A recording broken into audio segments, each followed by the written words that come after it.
I'm so happy you decided to come to the virtual book fair for homeschoolers. I think it's awesome that you're here today. I'm Alan Brocken, in case you didn't know. Some people, including my children, call me the cool dad everybody's talking about. And I'm here to talk about my own books, the Towers of Light series. So, best way to think about the Towers of Light series is think like Little House on the Prairie, but fantastic. And I know a lot of you might think that Little House of Prairie is already fantastic, so how could it be more? But just imagine if, Laura Ingalls could pick up like the full armor of God and go destroy bad guys. That's kind of what it's like. So we're going to start with the first book, Light of Mine.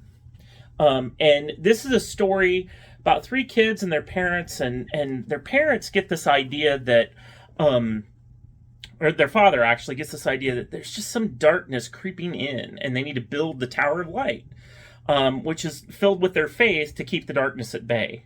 Well, like all middle grade and great family read alouds everywhere, the parents disappear under mysterious circumstances.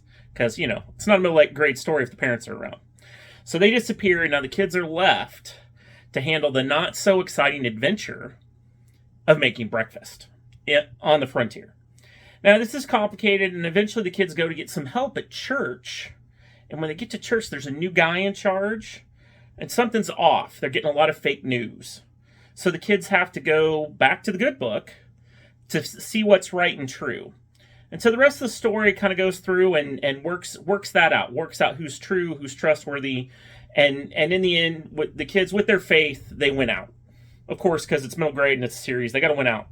But it's not an easy win. There's some tough loss, and that's one thing about my stories is I try to make things as real as possible. I think one of the bits of feedback I got recently is even though that it's a fantastic story, the kids are still kids.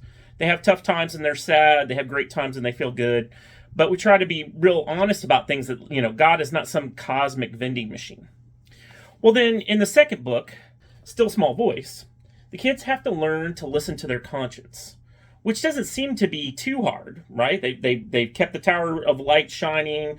They've got a protector that's going to help them out, but then their uncle shows up, and he's got other plans, and he doesn't believe the same things they do. And so the whole story is really a focus on the kids and how they're going to follow their conscience, even though not all the adults in their life see things the same way. I don't want to give it away, but in the end, there's a climactic battle, and the kids get separated from their uncle, but make it out safe and sound.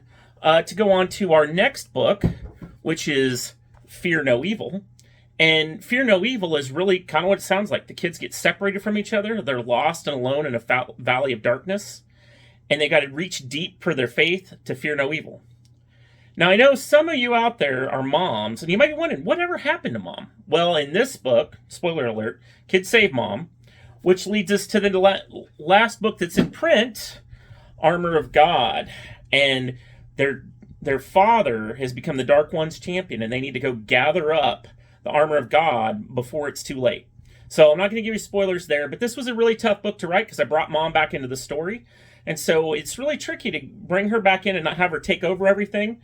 But I worked with my editor who was like, no, that's not how a mom would really do that. And so I think you're going to find, unlike a lot of the stories out there where moms are either, kind of evil or they're stupid maybe, or just a problem, we find a great way for the kids to still have agency and find ways to be heroic, but also mom adds a lot to the story. So it's a very different type of story than you might see out there from that perspective. And I think the big thing is this was all meant to be family read aloud stuff, right? I wrote it for my own kids when they were 5, 9, and 11 were kind of the ages when I started writing.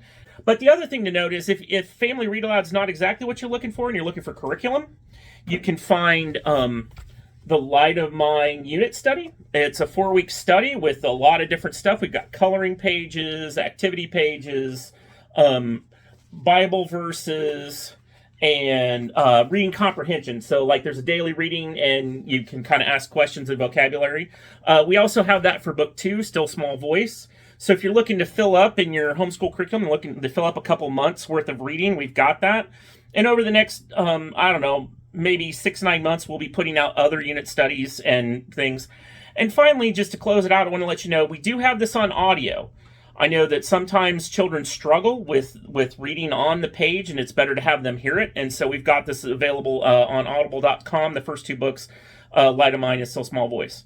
So I really hope you enjoyed this overview of the Towers of Light series, and I really think your family will enjoy it, because mine sure did.